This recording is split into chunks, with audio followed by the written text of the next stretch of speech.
Hello, I'm Antonio Mora. This is the newsandnews.com Day in Brief on Tuesday, March 19th at about 7:30 p.m. President Trump received Brazil's president, Jair Bolsonaro, embracing the new leader who has been dubbed the Trump of the tropics.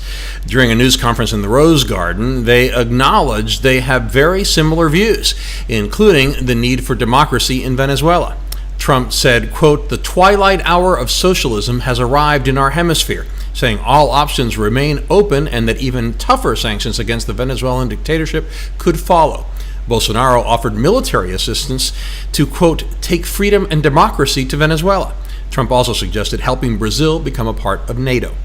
But many of Trump's public comments focused on addressing grievances. Listening to him, you can't help but ask if the messenger is getting in the way of his message. With so many important issues to address, why can't Trump stop going after an American hero? After tweeting more than 24 times on Monday and 50 times over the weekend, including a new series of attacks against John McCain, he again bashed the late Arizona senator today, saying, quote, "I was never a fan of McCain and never will be." Longtime McCain aide Mark Salter played off Trump's words to defend the war hero, saying, quote, "Okay, you aren't a fan. One more in a long list of things you are not. Honest, brave, smart, tough, disciplined, kind, generous, patriotic, a fan of John McCain." Had you been a fan, the senator would have wondered what he had done so wrong that he earned the approval of a man he despised. Tough words. Another Trump target is married to one of Trump's most senior and loyal advisors, but that hasn't stopped George Conway from continually slamming his wife's boss. A prominent conservative attorney, much of his criticism over the past months has focused on the constitutionality and legality of Trump's policies and actions. But George Conway has gotten increasingly personal, often right after his wife, Kellyanne, defended Trump on TV. This week, Mr. Conway implied Trump suffers from both narcissistic and antisocial personality disorders. Trump had somehow managed to avoid firing back, but now the gloves have come off. Today, he called George Conway a total loser. And on Monday, Trump's 2020 campaign manager tweeted that the president had, quote, "turned down Mr. Kellyanne Conway for a job he desperately wanted. Now he hurts his wife because he's jealous of her success." The Conway pillow talk likely redefines the word awkward. Trump also went after Facebook and Twitter, saying, quote, "We have to do something about social media." Without offering evidence, he alleged there is big discrimination and that many of the companies are biased against conservatives, adding that the companies are colluding on the topic.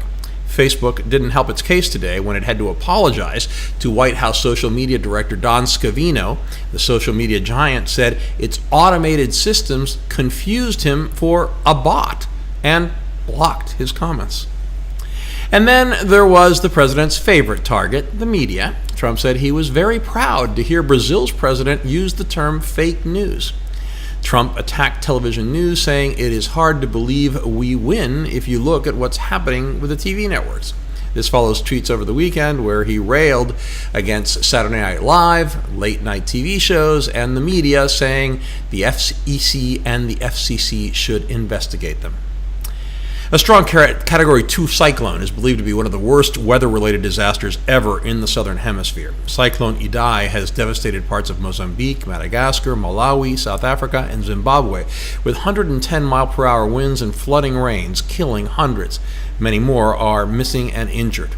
Thousands of homes have been destroyed, and a huge part of Mozambique is underwater, including its fourth largest city, Beira, where 100,000 people were in need of rescue.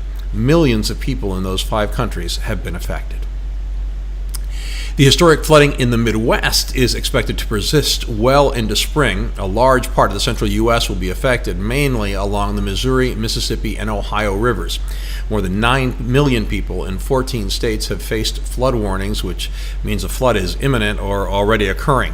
2 more storms are forecast to move through the flood zones over the next week, making the disaster even worse. At least 3 people have been killed and hundreds of thousands forced out of their homes. 74 cities and 65 counties have declared emergencies in Nebraska alone. U.S.-backed forces have seized control of an ISIS camp after hundreds of militants surrendered, signaling the terror group's collapse in Syria. It is not yet the final defeat of ISIS because it still retains control of one village. This comes as the U.S.-backed Syrian Democratic Forces reportedly captured the ISIS group that planned the killing of 4 Americans in a suicide bombing at a restaurant in Manbij, Syria in January. However, U.S. defense officials say they are unsure the 5 ISIS terrorists captured were the ones responsible. White House lawyers reportedly expect to have the opportunity to review whatever version of the Mueller report Attorney General Bill Barr submits to Congress before it reaches lawmakers. Under the special counsel statute, they probably have the right to do so. However, they reportedly want the chance to claim executive privilege and redact some of the report's contents. Again, they may have the right to do so. The question is whether they should move to shield any information from the public. It would look terrible for Trump. The information would almost surely leak anyway, and a decision to exercise executive privilege would certainly end up in the courts. Also, the White House should keep in mind that the House of Representatives voted unanimously for the report to be released in full, with the exception of classified information. So even Republican leaders are likely to oppose any edits. Meanwhile, another top prosecutor has left Mueller's team, increasing the likelihood that the special counsel's investigation is nearing its end. But Deputy Attorney General Rod Rosenstein is staying on longer than expected. He's overseen the investigation and reportedly wants to stick around to be a heat shield and absorb the punches if there is fallout from the special counsel report. A second top advisor to New York Senator Kirsten Gillibrand reportedly departed over an allegation of sexual harassment. Gillibrand's communications director apparently made at least one sexist remark and offended a younger woman. Despite the alleged misconduct, he continued to be paid and remained on staff for months before resigning. This follows another instance of sexual misconduct by a man in Gillibrand's inner circle. It is especially embarrassing to the presidential candidate because she is an outspoken Me Too supporter and has made advocacy for women a centerpiece of her campaign. The UK Parliament's Speaker, John Bercow, has blocked Prime Minister Theresa May from asking for a third vote on her Brexit deal unless it has fundamentally changed. Her plan has been rejected twice by huge margins. Britain is scheduled to leave the EU on the 29th, but Parliament has voted to ask the EU for a delay. EU leaders are warning that the delay must serve a purpose, but they are reportedly planning to offer a conditional extension at a summit that begins on Thursday in Brussels. That only begins to cover what was a ridiculously busy news day, so I urge you to head over to newsandnews.com, where we have all those stories and much more updated around the clock 7 days a week. Please subscribe to our YouTube channel by clicking on the right of your screen just below this video. Please follow us on Facebook at Real News and News, and follow me on Twitter at AMoraTV. I'll see you again tomorrow.